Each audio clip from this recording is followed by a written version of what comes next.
It started like any other morning. I had just checked in at the warehouse in Moni, Illinois, a little outside Chicago. Door number 19. The load was paying $1,500 to go to Bluffton, Indiana, just 180 miles. Good money. Easy run. Or so I thought. I backed my rig into the dock, slid the tandems, and disconnected the red airline. Everything was routine. Then I saw it. 2 emergency alerts flashed on my phone at the same time. Tornado warning in the area until 10 a.m. 80 miles per hour's winds. Take shelter now. Basement. Or if you're in a vehicle, move to a safe area. I looked up at the sky. It was already turning dark. Unnaturally dark. The kind of dark that makes your stomach drop. At first, I tried to stay calm. I told myself, it's just a storm. It'll pass. But it didn't pass. It got worse. The wind started howling, not like a regular storm, but like something alive, angry, hungry.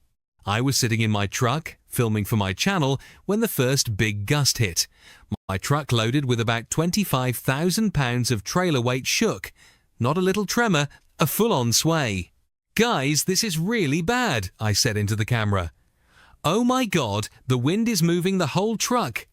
I could hear lightning cracking so close it felt like it was right next to me. Rain was pounding the windshield so hard I couldn't see 10 feet ahead. Then another alert came in. Wind speed upgraded to 110 miles per hour. That's when I knew this wasn't just a storm, this was a tornado. I looked at my phone again. The red highlighted area on the radar map? I was right in the middle of it. Makina, Illinois, dead center. The warehouse workers had already taken shelter. The other truck drivers, a blue GP Transco rig next to me, were sitting in their cabs, waiting it out too. Nobody was moving. Nobody could. The wind kept picking up. My trailer started rocking side to side like a boat in a hurricane. Water was leaking through the window seals. I made a quick decision, roll up the window, grab my phone, and move to the back of the sleeper cab.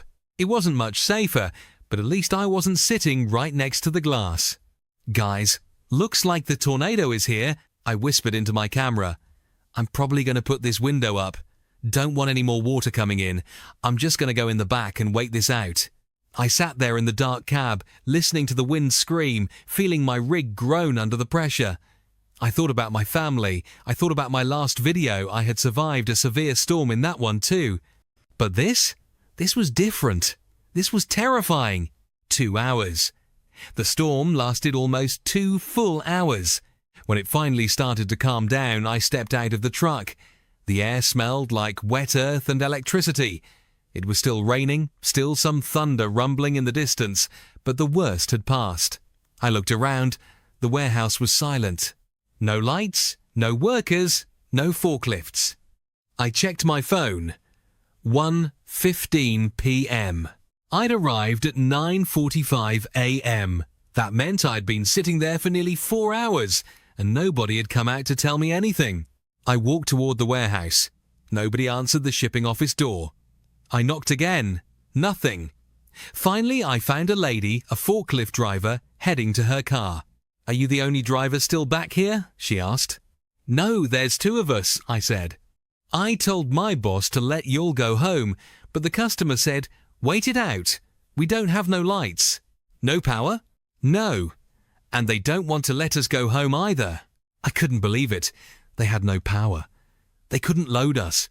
And they still made us sit there for hours without telling us. I called my broker. The lady came back and said, "You can leave whenever you want. We're going home." That was it. The load was cancelled. No power equals no loading.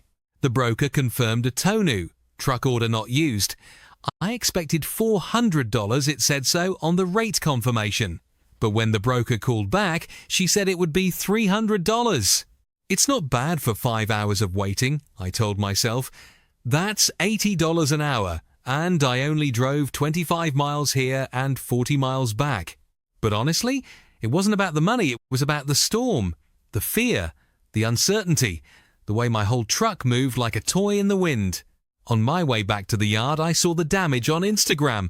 Roofs torn off homes, roads flooded, trees uprooted. The Chicago area got hit hard. I was lucky I made it out safe. My truck didn't flip. I didn't get hurt. But I'll never forget that feeling. Sitting in that cab, listening to the wind roar at 110 miles per hour, wondering if the next gust would be the one that rolled me over. That's the reality of trucking. You're not just driving loads. You're driving through life, through storms, through delays, through uncertainty. You learn to adapt. You learn to stay calm. And you learn that sometimes the best thing you can do is roll up your window, wait it out, and be grateful when the sun comes back out. End of story.